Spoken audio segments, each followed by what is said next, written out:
Week 11 is the bye week. Finally got back in the win column. 35-34 over the Falcons in an episode. Coming off of trading some of our best players, even though that's not saying a whole lot. Calais Campbell was gone. Lorenzo Carter was traded. And of course, Troy Anderson was injured. Now, I think we're going to be getting both of our defensive players back for next week. So Grady Jarrett will be back. Troy Anderson will be back against I believe it's the New Orleans Saints, did I see, in week 12? I believe so. And that might be the first time we're playing them this entire season. They're 5-5. Of course, Bucks 4-5, and we are at the bottom at 4-6. But we can get back in there, and we'll see what happens in week 11, of course. Panthers just killing it at 8-1.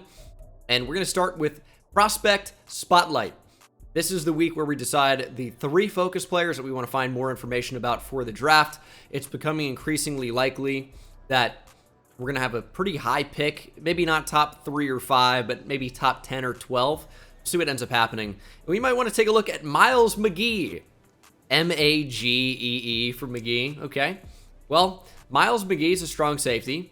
Strong safety is a position I would consider taking a look at. But historically, and even in this year when I've seen in rebuilds, I would say that your head scout is a dumbass. There's not really a way to sugarcoat that.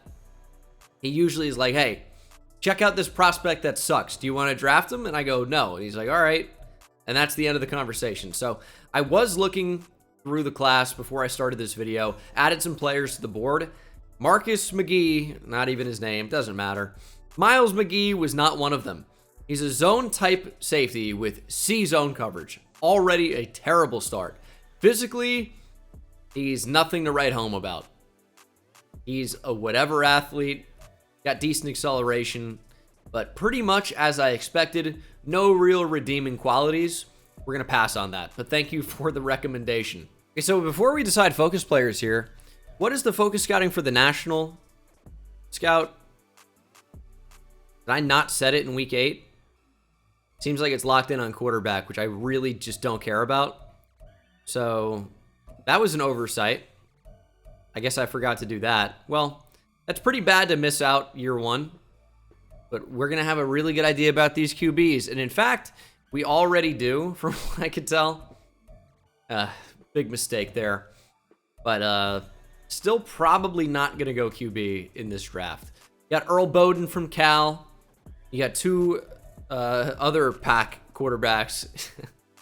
And the dual Washington guys, both scrambling. Of course, they were used as hybrid players, quarterback, receiver. I think Ryan Tannehill at Texas A&M coming out. So, yeah, that's what you got with the 2 receivers. And, yeah, one of them a little bit more worth drafting early, but probably just going to avoid both of those guys. It's nice to know their true talent, except for the top quarterback in the class, James Culver. We have 95% scouted, and it's going to stay that way. He's not a good athlete. He doesn't work well under pressure or on the run, but overall the accuracy is pretty good. But I think this is going to be a year where we just stick with Desmond Ridder. But I would say currently the 2 players at the top of my board, it's Dante Boston from LSU. We've mentioned him a bit in previous episodes. 6'4", 270, only 21 years old out of LSU with great player notes. Physically seems to be a very, very good athlete. And then skills-wise also seems elite. A tackle, finesse moves, power moves, play rec, awareness, B block shedding, but that's pretty good. And not quite sure on pursuit yet. And I think when we scout him, it does, I want to say 40%. So we should be able to know his true talent, although I would pretty much expect it's top 5. I would be shocked if it wasn't. And the other player that I like quite a lot is the linebacker out of Penn State, Alex Gayton. Gayton is 22, 6'5", 244 out of Penn State. Also incredible player notes. Physical player who delivers bone-crushing hits for big hitters. Savvy defender with the ball in the air, which is shocking for a speed rush type. Has a motor that runs through the whistle. Often looks to rip the ball from runners. Shows good discipline and won't get flagged much. And then as a power rusher, he's got bull rush trait will utilize power and leverage to both for pass protectors and also as a speed rusher. Swift arm over move, which is the swim move. And loves to utilize a spin as a counter move. So Alex Gayton could be the real deal physically. Good to great acceleration, good to great speed, which for a linebacker, he's going to be probably faster than the defensive end because there's a different scale for what great speed means. It means that he's positioned, right? So skills-wise, very good. A pursuit. You'd guess probably A to C finesse moves being at least a B, but hopefully an A. And you'd hope block shed's a B or at the very worst a C. And he could be very, very good. Brandon Watts appears to be the best safety out of UCLA. You got B tackle, B zone coverage, hit power, and man coverage are B2D. And then physically, he seems to just be okay, but that's pretty much what you get a lot of the time at safety. If they're elite athletes at safety, they're worth drafting very high. A catching's cool, but I mean, there's not really a whole lot there. And it's also worth noting that this appears to be quite a talented group at corner. You have John Holloman from Washington, who was kicked basically out of the Washington football program. It was said in the storylines that the two sides mutually agreed to part, but you don't do that before your season when you're going into the NFL draft. He does have good to great speed, A zone coverage, B man coverage, but certainly a concerning storyline for the 6'3", 185 corner out of Washington. 21 years old. He's a savvy defender with the ball in the air, has a motor that runs through the whistle. He'll look to rip the ball from runners and shows good discipline and won't get flagged much. So he's a really good football player. You wonder about the character off the field. Eddie Sheed out of Bama. A catching, A man coverage, B press, unknown zone at the moment. He's a whatever athlete. A lot of these corners are, I think, in the draft this year. But D play rec, C awareness could certainly hold him back in overall. But A man coverage, B press, A catching could bring him up a bit. So certainly somebody to monitor. Not really interested in Marquise Barnett at the moment or Ramon Hearns from North Dakota State. But Deion Cherry is when you get a little bit more interested down the board. He cannot play zone coverage, and I don't believe he's a good athlete, but he's got A man coverage at 6'4", 201 pounds. Yeah, he is a trash athlete, but he's locked down in man coverage apparently. So it's someone that's at least intriguing, but it seems like if you're going to draft a corner, you're probably going to want to do so in the first round of one of those top two guys. And that is either John Holloman or Eddie Sheed. Very different builds. 6'3", 185, long, lanky corner. Eddie Sheed, 5'10", 203, built more like a safety with A man coverage. And what's interesting about Alex Gayton is he was mocked at 5 to start the year, and currently has actually moved up to 4, despite being significantly lower on the actual draft board. It seems like if you want to draft Alex Gayton, you're going to have to do so very high in the draft. And I guess we'll pop into focus players here and choose which 3 we want to unlock. It's going to be week by week. I don't think Dante Boston needs to be number 1, but I think do I even need to see? I don't think we even need to do Dante Boston as a focus player. It's just most likely going to show us top 5 true talent along with the projection. So I think I'm going to avoid that. I definitely want to know more about Alex Gayton. If his block shedding and finesse moves are real high, he's going to be in contention for who we take at number 1. Well, our first pick, I should say, because it's either probably trade up all the way to 1 for Dante Boston, or trade up a little bit less, or maybe not even at all for Alex Gayton. So it's going to be a tough decision. Demetrius Griffin appears to be a very good athlete. Of course, the strong safety out of Washington State, 5'10", 223, built pretty sturdy, 21 years old. Physical player who delivers bone-crushing hits. He's also an aggressive ball hawk, for better or worse. It's a motor that runs through the whistle, often looks to rip the ball from runners, but does lack discipline, resulting in avoidable penalties. He's around 1-2 projection right now, but the age seems to be fairly good in the athleticism as well. Solid to good acceleration, good to great speed, good to great strength, great to elite agility. And then skills-wise, he does have that A awareness, B block shedding, B pursuit, B hit power. You just want to know a little bit more about the coverage. Right now, zone coverage C to F is putting me off a bit, but if the man coverage is quite high, you know, we might have a very interesting slot defender that could fall into the second round. And then outside of that, there are some linebackers that I actually liked down the board a little bit. I'm not going out and saying steal, but the value does seem to be pretty good on some of these players. Deshaun Humphreys from Clemson is probably most interesting to me right now, just from a preliminary glance. Got A to C block shed and pursuit, A tackle, B zone coverage with great to elite speed. Now, there are some other athletic traits kind of lacking with him, but if he has high block shed, High pursuit, you might be looking at a steal on, you know, late day 2 or early day 3. I think we're probably going to add him to the list as well. I also have added some day 3 and potential undrafted free agent running backs and a fullback even that I thought looked quite good. And George Espinoza from Mizzou, 6 foot, 255 with A lead block, B run block. And we do occasionally bring a fullback into the backfield to block for Bijan. Physically, he's got good to great speed and great to elite agility, which is an interesting combo. But the A lead block, A impact block really stood out to me. B trucking, not going to make him a focus player. It'd be a waste. But this could be somebody we draft maybe in the 7th round or maybe even a bit earlier if we want to go ahead and draft a fullback for blocking purposes, which is important. And then there's even a tight end that I actually quite like the look of out of Utah. He's no Dalton Kincaid, but he's 6'6", 240, and he's only 22 years old out of Utah. Those guys typically are really old in real life because of their mission or whatever Mormons are doing out in Utah, soaking and stuff. I don't know. It's beyond me, but great to elite speed, jumping, and agility. I like the look of that. A pass block, A run block, B short route running, B spectacular catch. Now, is this going to be somebody that we actually look to draft? Probably not. Probably not. But it could facilitate Kyle Pitts playing more like a receiver, maybe in the slot, and Neil Madison playing a typical inline tight end role. So it would give us some flexibility. And he looks very good, so we'll have to see on that. Miles Terry was somebody I like quite down the board, or quite a lot down the board. He's got B block shedding, A finesse moves, no power moves, tackles only decent, and he's a pretty good athlete, but around 3 to 4, you have a combination of B block shed and finesse moves at an A. There's something to like there, but my focus players are going to be the linebackers, Gayton, Humphreys, and we could either do Goodrich or Randy Malone. I think we'll do Randy Malone. DeMarcus Goodrich, already we know he is A tackle and B block shed, which are the 2 most important. Whereas for Randy Malone, we don't really know about pursuit or tackle, and I'm a little bit concerned with that. So it's going to be 3 linebackers, a couple different types in there, a couple off-ball guys, and of course the speed rusher and Alex Gayton. And we'll find out if he's legit, I believe, in Week 12. Although we do need to set a plan for the Week 11 bye.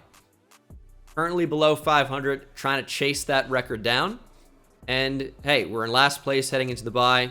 Time off could be crucial in figuring out how to right the ship. Any special plans for the week off? Well, morale would be nice. That would boost us up. We'd stay grinding for more XP for long-term gains. Self-scouting to increase awareness, but minus stamina seems like the worst one by a mile. Morale's temporary. XP is permanent. We're going to take the stamina hit. Listen, we're not expecting to win the Super Bowl this year. So getting probably don't need Bijan Robinson to be a focus player anymore. And we could potentially add in some new slots as well and get somebody else in there. But we're going to take Bijan out because he's already really, really good. And we're going to get Troy Anderson in. Or we can get gold for Clark Phillips. Just need a nice rep here. And I think we're going to do it. Nope. Of course, we get bodied by Julio Jones. I don't think it's possible now. Even with an interception. And he's just going to hold it anyway. Oh, and complete it. Cool. We're trying again. It would be so nice to get a dev trade upgrade in one of these. It's said to be possible. I haven't seen it in practice. We've been doing a lot of these over the course of the year. It just has not happened. Oh, why did I choose this one? This is not what I wanted. Okay, well, this is going to be a really rough first attempt. And that's a good reason why. Ritter just refuses to go down. Just get me out of bounds and let me restart, please. This is going to be one of those where I get to the QB every time pretty easily, and then he refuses to make the tackle. I mean, are you seeing this? And I dive out of bounds. He's broken every time I've hit him. It doesn't matter what I do. Conservative tackle, hit stick, cut stick, diving tackle, slow down, get off right trigger tackle. He just breaks every one. And then Troy Anderson doesn't even try to sack him again. He just goes, oh, the play's over. I lost. So this one's really frustrating because it cheats you. And the game decides you can't win it a lot. It just dove through him. Object permanence, okay, it doesn't exist. What are we doing, dude? How am I supposed to make a tackle? He won't get tackled. I don't know how to do it. Don't know how to do it. Just have to get lucky, I guess. I haven't made one. What if we snuck behind him? Nope. No, finally. And he fumbled? I don't really know how to do that again, is the problem. That was my once in a lifetime. We actually managed to bring Desmond Ridder down. And twice in a row? I don't really know what I'm doing differently. I'm tackling with X. Oh, we're double teamed. Gotta use speed here. This is gonna be a really close one. Missed him. Oh, we're 31 points away. Oh my god. So the way to do it is just spam X when you're close. Never mind. Anderson, please get up. Nope. Like, you do want to spam X, but you don't want to dive at him. You want that to happen. Not a great tutorial. X, by the way, is on Xbox. It's the it's not the conservative tackle button. It is the whatever X does, which is square on PlayStation. In case you couldn't figure that out. 99% sure it's square. Should know that. That's it. Gold. We've done it. Nobody got injured in that week of practice either, which is nice. And in week 12, we're going to find out the results of our focus scouting on one of those players. I think it's going to be Gayton. I hope that it is. And we do have some upgrades as well. Oh, a lot. Going to be block shedding for Troy Anderson probably. So let's go run stopper. I have had the comment pop up in chat or in the comments where, oh, you got to do their scheme fit so they get more XP. But I also want them to get better in the area where I need them to improve. So I get that the scheme boost would give them a slight bonus. But I also want them to develop in the skills where they're lacking. So I don't really care too much about the scheme fit for a little extra XP. Clark Phillips actually jumps up to a 77 overall here. +2 man coverage, +1 to acceleration when I did slot. His zone coverage is still lacking, but at least man is into the 80s. Tackling is still brutally bad. He's just never going to be good at that probably. But getting his coverage up would be nice. And we actually have a breakout DB challenge going into week 12 against the Saints. And Derek Carr could be just the quarterback to give us that boost. We're going to go ahead and check in on the focus scouting. We should have one player done. I think that's how it works. It should be. And hopefully it's Alex Gayton, because that's the player I'm most curious about.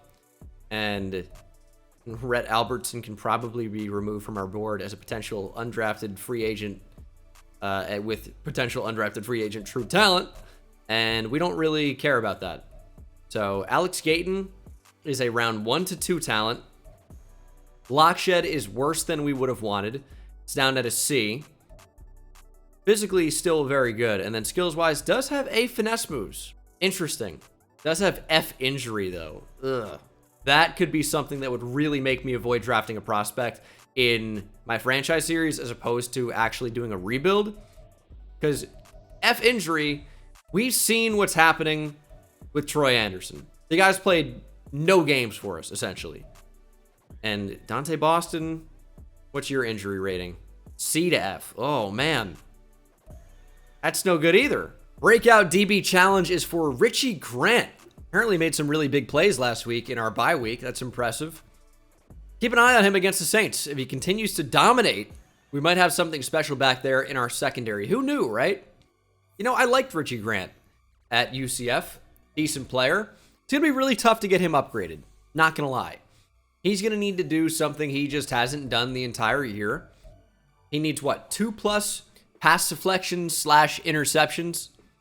Is that what it said? I clicked off of it way too quickly on accident. And I don't know that he has an interception this year. No, he does have one. He does have one.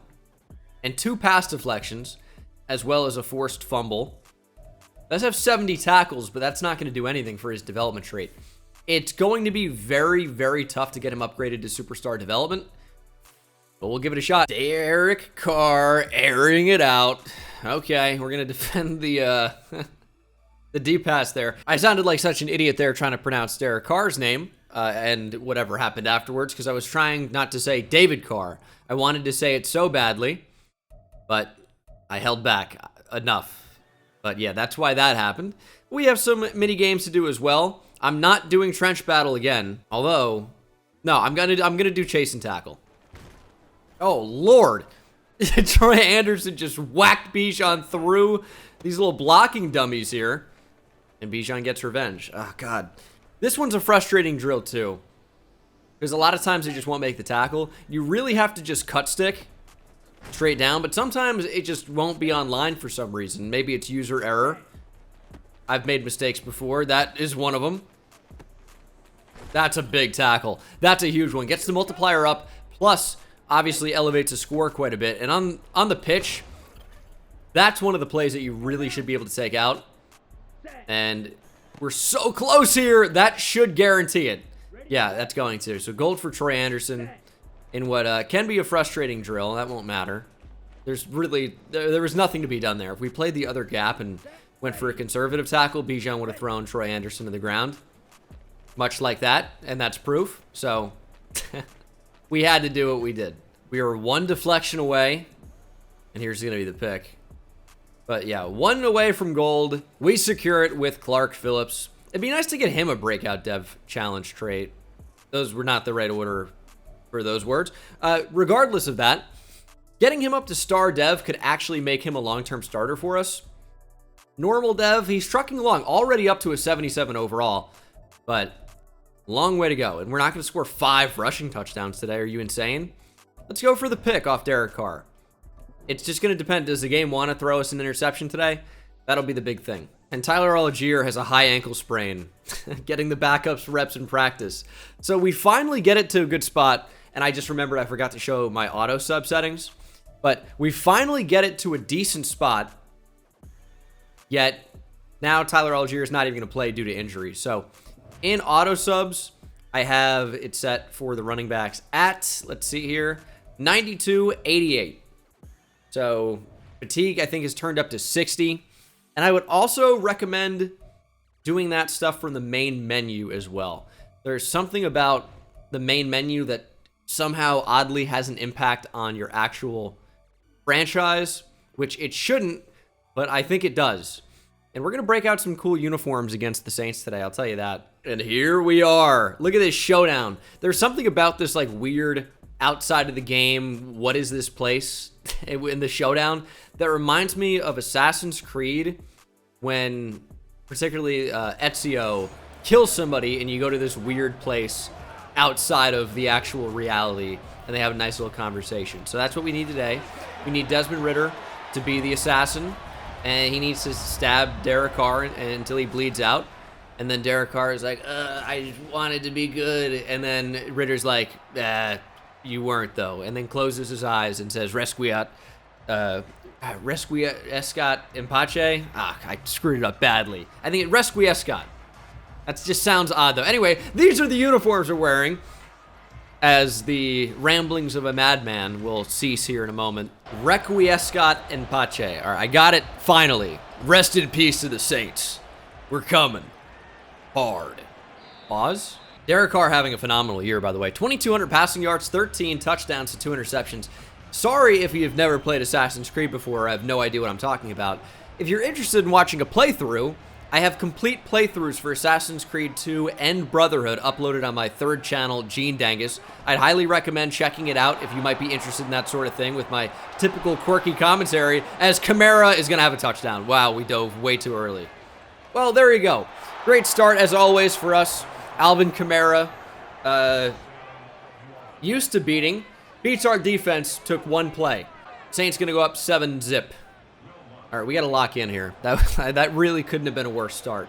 Not only from a commentary perspective, but from a gameplay as well. 75 yards, took 9 seconds to go down by a touchdown. These 1990s uniforms look so good. Why the Falcons didn't just go to these in real life, I'll never know.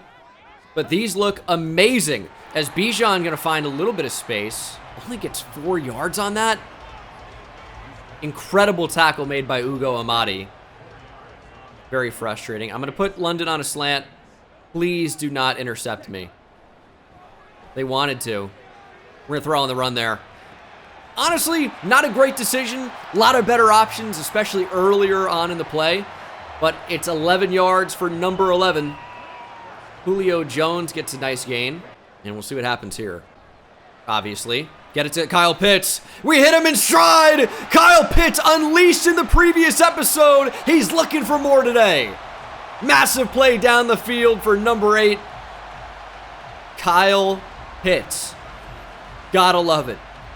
Ritter, not even particularly accurate, but Kyle Pitts is so big that he can go up and make that throw look amazing. Kyle Pitts stiff-arming out of bounds as well. And when you look at our offense with Bijan Robinson wearing number 7, Kyle Pitts at 8, Ritter at 9, why was 6 afraid of 7? It starts to become a lot clearer. Is that one too involved? Find the end zone. Drake London into the end zone, touchdown. We were patient. We found the right receiver. Is he playing video games with the football? I don't know what this celebration possibly could be. What could it be? I have no idea. Anyway, Ritter with a great pass to London across the field. I think that was Ugo Amadi trying to cover him. That's a size mismatch, apparently a speed mismatch. We are all tied up. 3rd and 4. Carr looking to scramble, and he finds Zach Harrison. That might be his first sack. Zach Harrison, we love to see it. He's playing because we made some trades. No more Lorenzo Carter. No more Calais Campbell. More opportunities up front for Taquan Graham, for Zach Harrison, of course. Arnold Ebiketie, we're waiting to really see it. You know, David Onyemata's playing more, although Grady Jarrett is back now. So Taquan Graham could be now 3rd on the depth chart on the interior defensive line. But great stop from the defense. Offense will take the field, and Ritter, of course, walks out with unbelievable confidence. For what reason, I'm not sure. He did just throw a touchdown, and he's clearly letting it go to his head. We're looking for any type of space with Bijan. He just is refusing to go. 2nd and 10. Let's throw it up for Bijan. Drop it in! Nearly intercepted by Tyrann Mathieu. Ball didn't come out quickly enough. I wanted Kyle Pitts across the field on that drag at the mesh point. The problem was he got bumped, and it didn't get open as a result. Now it's 3rd and 10. Going to be a lot tougher to convert here. Although we'll see if anything gets open. That's going to be a decent shout. Cordero Patterson over the middle, surviving a ton of hits. I cannot believe he held on. He got absolutely rocked over the middle of the field. 3 different Saints. I mean, goodness. What a catch. 1st and 10. London wins immediately. Get him the ball. That's so tough. I want a touch pass there. I wanted to also fill the green on the throw meter, so it was accurate. I don't know how that works. I really don't. And we're sacked instantly. I mean, instantly. Trying to throw the ball immediately. Isaiah Foskey brings down Desmond Ritter. Can we take another look at this?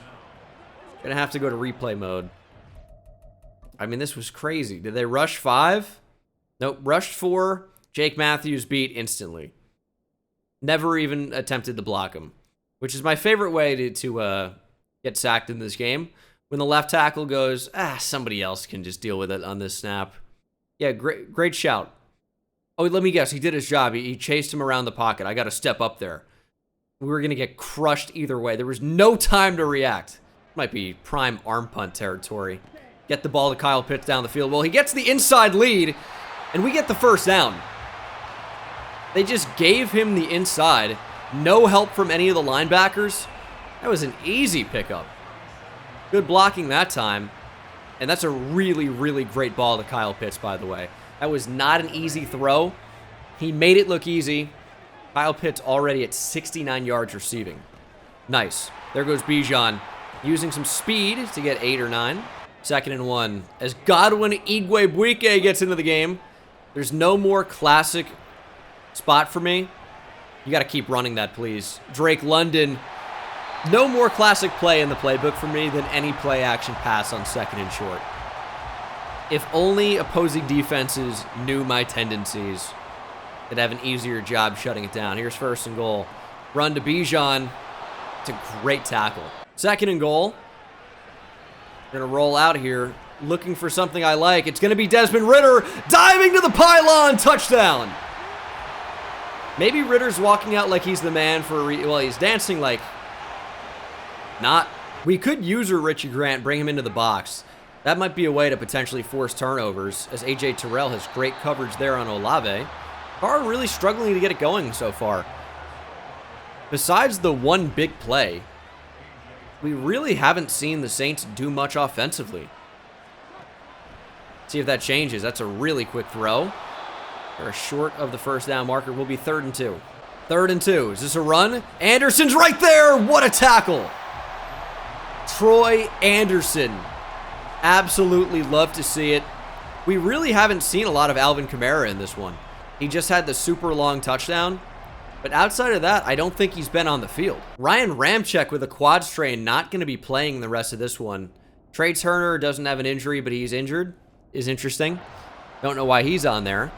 But yeah, I don't know what. Maybe Alvin Kamara is just only in certain formations and they've been running power stuff and they prefer Jamal Williams. I guess that could be the case. But it's a little bizarre. Good blocks. Bijan Robinson to the open field. Bijan, gotta be faster. Stiff arming down in Saints territory. Finally breaking a big one. Blocking to the outside was perfect. And Bijan busts one open. Can't outrun Marcus May. But really good speed to get to the corner. And you'd love for that to be a touchdown. If he was faster, probably would be, obviously. But a nice run nonetheless. And we might see Godwin Igwebuike in a minute. More Bijan. Oh, that's a great cut from Bijan Robinson. The juke back inside. Bijan masterfully dancing, getting 10 plus. That ends the first quarter. Bijan really coming on strong to end that quarter as well. Back-to-back, really nice runs. Linebackers don't bite on play action. We're sacked again. Cam Jordan off the edge. Ball came loose. Bijan jumps on it. Man, this edge pressure is getting in very quickly. I want to see if Cam Jordan was even blocked on this play. Would have been Caleb McGarry against him. That's not a great angle of it. And McGarry just looking around. Pretty classic. And that is not what you want, obviously. He just got beat instantly. Not mad at the game for that. Just Cam Jordan makes a nice play, I guess. Uses speed. And beats Caleb McGarry. Now it's 2nd and 19. Not really a spot where you want to run. But we do have 3 tight ends on the field. Maybe Kyle Pitts can get manned up against a linebacker and we can get him open. Now we're going to run with Ritter. You got to be faster than Cam Jordan, and he is. Ritter to the open field, diving, first down. You can't let that happen on 2nd and long. They don't account for the quarterback run. Ritter will take off. Plenty of speed. And obviously makes the Saints defense pay. 1st and goal. I like this slot fade. We got a little switch release going on. Let's get Bijan on a drag, and we'll see if we can get one-on-one for London. We're going to give him a chance. Can't reel it in, but I like the idea. 3 tight ends on the field again, and it didn't matter if the offensive line doesn't hold up their end of the bargain. Cam Jordan's going to be a problem today. He's going to be a problem. Bijan shut down. And do they want us to run middle, high, low? I wonder. It's only the each of the 3 slots is the same play. And we're going to get sacked. Couldn't make a decision quickly enough. I saw London, didn't think we could get it to him. I saw the middle of the field. Wasn't open enough for me, at least. And we get sacked. So we'll settle for 3. The kick from Young Wei Koo is good. We'll take a 10-point lead. That's fine. As long as we come away with points on that drive, I think, we can be happy about it enough. Especially when we're set up with 2nd and long. We got sacked a couple different times. That's okay. Obviously, don't want that to happen. But it's not the end of the world to just get 3. That's okay. 3rd and 4. We're showing blitz. But we're not blitzing up the middle. Didn't seem to matter. They were all over it. It's a run. Make a play. Jamal Williams dancing around. He's shut down. Zach Harrison, nice tackle. We're going to blitz Richie Grant. Be nice if he could get pressure on Derek Carr. Quick throw and intercepted by Jeff Okudah. He got inside on Traquan Smith. Pause, what? But he got to the inside, basically ran the route for the receiver, and the former top 5 pick of the Lions showing up for us in Atlanta. That's just great positioning, great hands, great play. They're leaving this outside wide open. Can Ritter even get there? He's got the edge. He's past Givens. And Ritter has another long gain. 60 yards now in just the first half on 3 rushing attempts. Got decent blocking. Bijan's got exceptional speed. Bijan, another 10-plus gain. 8 carries for 77 yards, nearly averaging 10 a pop right now. But we're going to go 5 wide. See if we can't take a shot to the end zone here. Little slot fade from Cordero Patterson. We got the big tight end up the middle, wide open. And Kyle Pitts is finding the end zone regularly now for this offense. Obviously becoming a focal point. Yes, I've read the comments. I know about it. I'm trying. Kyle Pitts, man, we just got to trust him more often. Just got to use him like how we used Nick Duval in Giants franchise. Nick Duval, maybe the best tight end in the history of the league, based on a small sample size of just a few seasons in Giants franchise, if you saw that series last year. And Kyle Pitts has the potential to be all that. I won't say more, because Nick Duval was special. He had that it factor. We'll see if Kyle Pitts has it. Obviously, extremely talented. And that was a really, really quick drive. And we are pouring it on against the Saints. So much momentum, and it's about getting and keeping momentum. It's going to be really hard for the Saints to come back. Make a play, Okudah. Why are you running underneath? Basically guaranteed Juwan Johnson to get the first down there. He could have been in a hard flat. Possibility of that. Don't remember. Carr will finally snap the ball. Get to the outside. Oh, it's play action. Throw across the middle, nearly completed. 2nd and 10. We're going to pass commit here. Be stupid to run the ball, and it's what they do. Caden Ellis is there. Cannot wrap up. Jeff Okudah cannot wrap up. I think Richie Grant pushed him down. Obviously, A.J. Terrell was in there. That looked like he made the tackle, but Richie Grant could have got a hand in there. And now it's 3rd and 10. Should be able to get a stop. Again, momentum is such a big factor. And down goes Carr. It's Arnold Ebiketie. We need more pressure from our edge rushers. I say it every episode. Every single game we play. It doesn't happen enough. Arnold Ebiketie makes it happen on this one. And I don't know if that was the right tackle double teaming and ignoring Ebiketie or what. But he came in, it looked like basically unblocked. And it was unblocked. It was Taysom Hill on a block and release against an edge rusher, one-on-one. I mean, that's like not blocking him at all, which is basically what just happened. 2-minute drill. Cordero Patterson has space here. He jukes to the inside. And Gillikin, essentially, by getting in the way, saves a touchdown. I don't think we had him to the outside. Really thought we were going to find a punt return touchdown there. Could not get it done. But 1 minute and 49 seconds. 1 minute and 49 seconds to find the end zone or at least get into field goal range. And we're going to start with a draw just because they wouldn't be expecting it. But it's Mario Davis. It's a very quick tackle. Over the middle. Demario Davis can't find the football. Drake London takes a shot from May. But of course we got to target the linebacker in coverage. Beautiful throw from Desmond Ridder, who's having an incredible half. Looking to keep that up, obviously. And we're going to find Drake London again. He's been the recipient of a lot of these throws already. Ridder almost 200 yards passing in the first half. 40 seconds to play. Going outside, Julio Jones. Welcome back to the Falcons. Oh, offense looking way too easy in this one.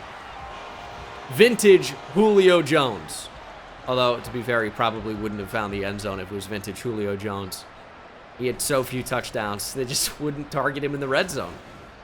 But, of course, one of, if not the best receivers of the 2010s. He's either 1 or 2, depending on who you ask.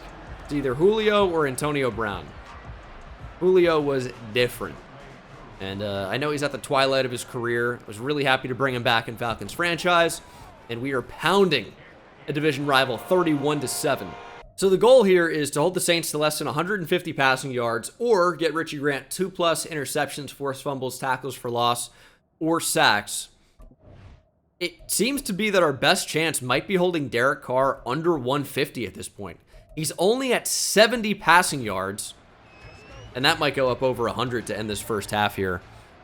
But if we can get the football and really control the clock in the second half, it would be possible to hold him underneath, as Caden Ellis can't bring him down. Carr surely going to complete here. Just throw it away. I thought he had open receivers. Chose not to go to them. The thing is, 150 yards passing is just so few that it's going to be basically impossible. And when you have Alvin Kamara, too, and you can just do that, it's a lot easier to accumulate them in a hurry. Already at 84 yards passing. We're going to have to hold them to 50 yards passing the entire second half. And they're going to be down by a lot, so they're going to be throwing. Yeah, this is going to be very tough. Pretty much all there is to say. Saints going to call a timeout, and they're actually out of field goal range? No. Why would it suggest us to not? I don't know. Whatever. Saints going to try a field goal here with Will Lutz. That kick looks like it's going to be good. On a line and in. Saints end up with 10 before the half. And we'll just continue to do what we're doing. Play good defense. Play exceptional offense. And I think we're going to be able to win this game easily, which might be the first time all series I can say that. That's the first half. Saints with 91 passing yards. I don't know how we're going to do it, but I think our best chance to get Richie Grant up to Superstar Dev is holding them under that 150-yard line. But it's going to be very, very difficult. Here we go. Third quarter is officially underway. Cordero Patterson back to return. We're going to take this out of the end zone. Burn a little bit more clock. And there's just not a whole lot there. But that's okay. More yardage to go to the end zone. More clock to kill. And I think we are going to go chew clock on this one. And just try to really just churn out yards. It'd be nice to have Tyler Algier. But he is unfortunately injured as Bijan finds a crafty way to get 4. Running at Cam Jordan just doesn't feel wise. But that's exactly what we did, and Bijan gets to a 3rd and short spot, which is going to be perfect. And we might give it to him again on a dive. Got Jonnu Smith in there. Yes, we're running toward Demario Davis, but that should be open. And there goes Bijan. That's a first down. Slow and steady.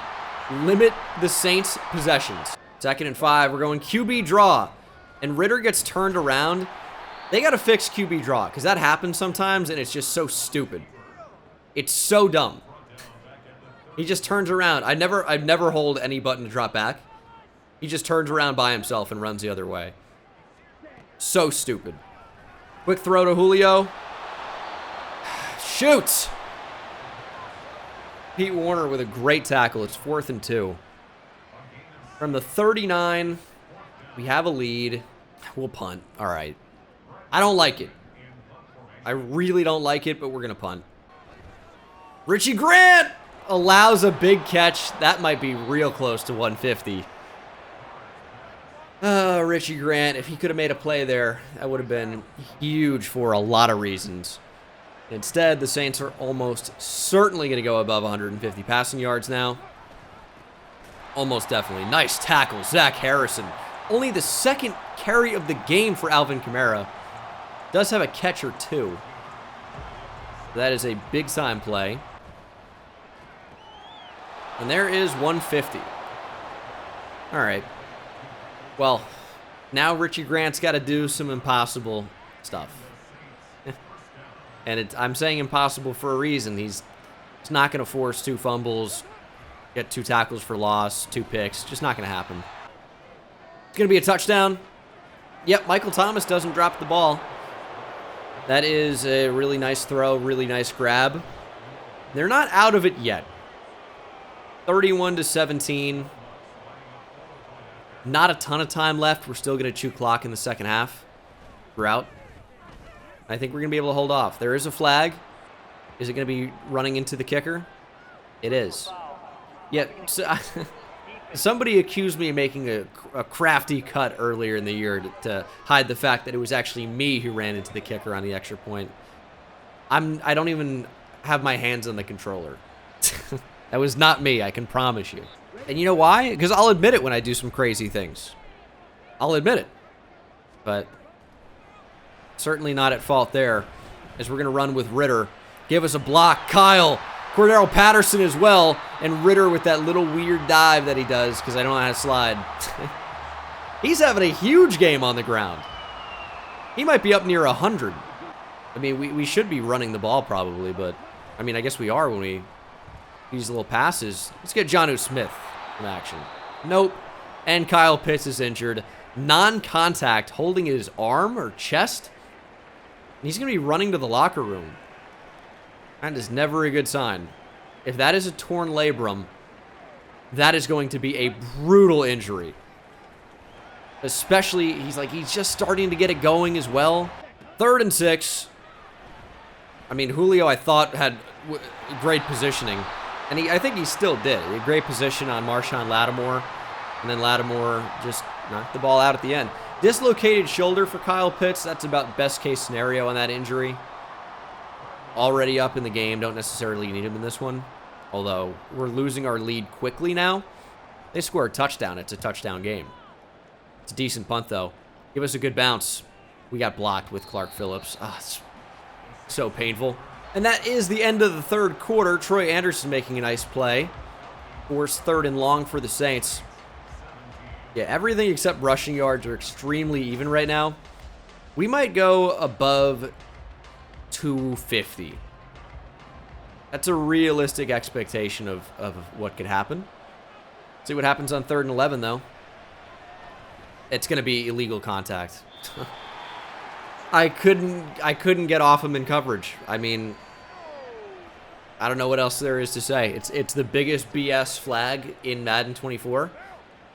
And I get called for it regularly now. All right. The Saints drove all the way down the field. Oh, we didn't cover that. Great. Didn't even notice Edwards was completely wide open. And that is a touchdown for the former Falcon, Bryan Edwards. It is now a 7-point game. I know we're all thinking the same thing. I know we are. But, oh, that was nearly blocked. We haven't blown the game yet, okay? Still have a lead. They might have some momentum. We're okay right now. It could get a lot worse. But we got to take at least 4 minutes off the clock now. That's my number. I'd like to take 7 off the clock, but at least 4. And now we have an injury to our 3rd tight end, which is now our 2nd tight end. 3rd and 5. We have taken almost no time off the clock. But maybe this screen's going to work. Nope, Bijan shut down completely. Man, that was a bad drive. I don't know. We got shut down. We've blown it. We've officially blown it. What you know we're not going to stop them on this drive, right? Everyone knows we're not going to stop them. 3 minutes and 30 seconds to play. Saints have plenty of momentum, and they're going to pick up even more. But yeah, that was tough.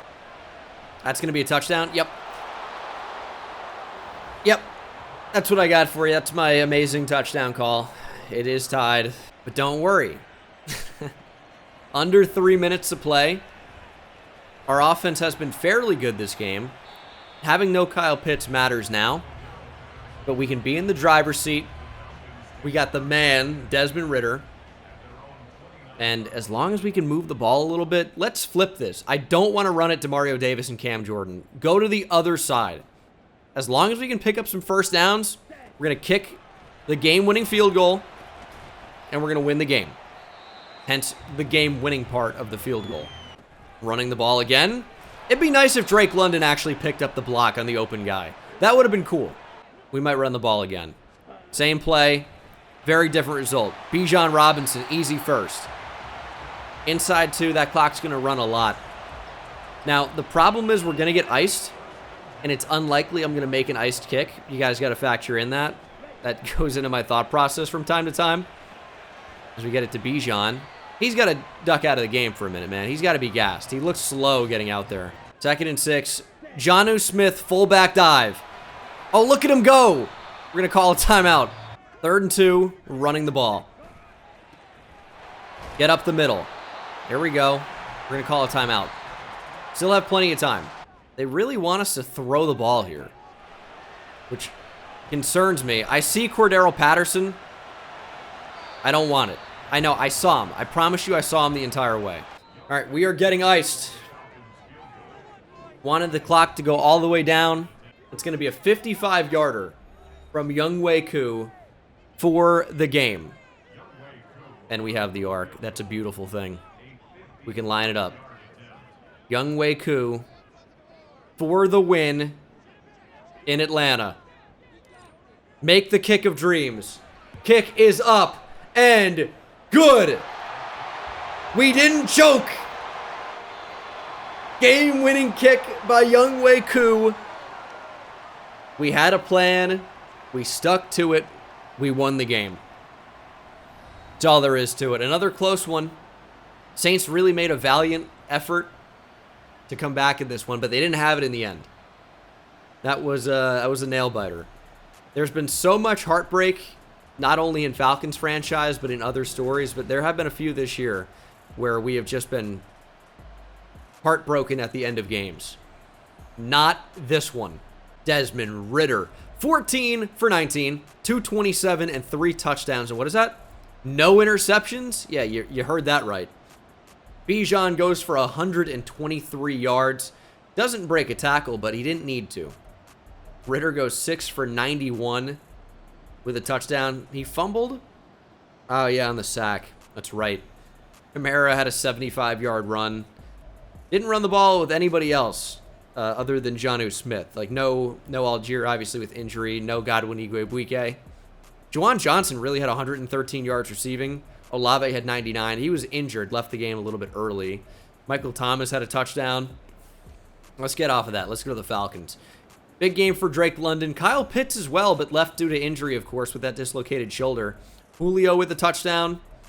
You know, he's not that high-volume guy for us because we don't really throw the ball that often. But he's made some plays this year. I'm happy about how well he's played. Richie Grant did end up with a TFL, but, of course, going to be short. Needed one more, and he would have had superstar dev. Troy Anderson, meanwhile, had 4 of them. 3 for Zach Harrison, who also had a sack. 1 for Ebiketie as well, and a pick for Jeff Okudah. Upgrades for Ridder and Matthew Bergeron. We're going to do pass protector for Matthew Bergeron. Maybe have a little bit more time to throw the football when we inevitably do that. We have sometimes. And then Ridder, I think it's going to be improviser. Get throw under pressure up. Potentially even throw accuracy deep. Maybe even throw power as well. Only 2 upgrades here. But it's throw on the run, throw under pressure. Not really mad about those. I'd like the accuracy to be higher, but throw under pressure getting into the 80s is going to be important with the amount of times that we're pressured in a game. And of course, even with a win, Richie Grant just didn't do enough. So no superstar dev for him. It's unfortunate. And don't look now, but all of a sudden, we are second in the NFC South. Yeah, sure, 3 teams are tied at 5 and 6, but we're making a bit of a run. Now, the Jets have had a great season. Got a really good defense and a strong offense led by Aaron Rodgers, Garrett Wilson, Breece Hall. Dalvin Cook is now on the Jets in this. I made that change at the start of the series. It's going to be a tough one. The Bucs in Week 14 could look pretty good to get back in the win column if we drop this one. But obviously, we're going to try to win it. It's just, I feel like Aaron Rodgers is going to tear us apart. We'll see if that ends up being true. But that's going to do it for me, guys. Thank you so much for watching. Hope you enjoyed, and I'll see you in the next one. Take it easy.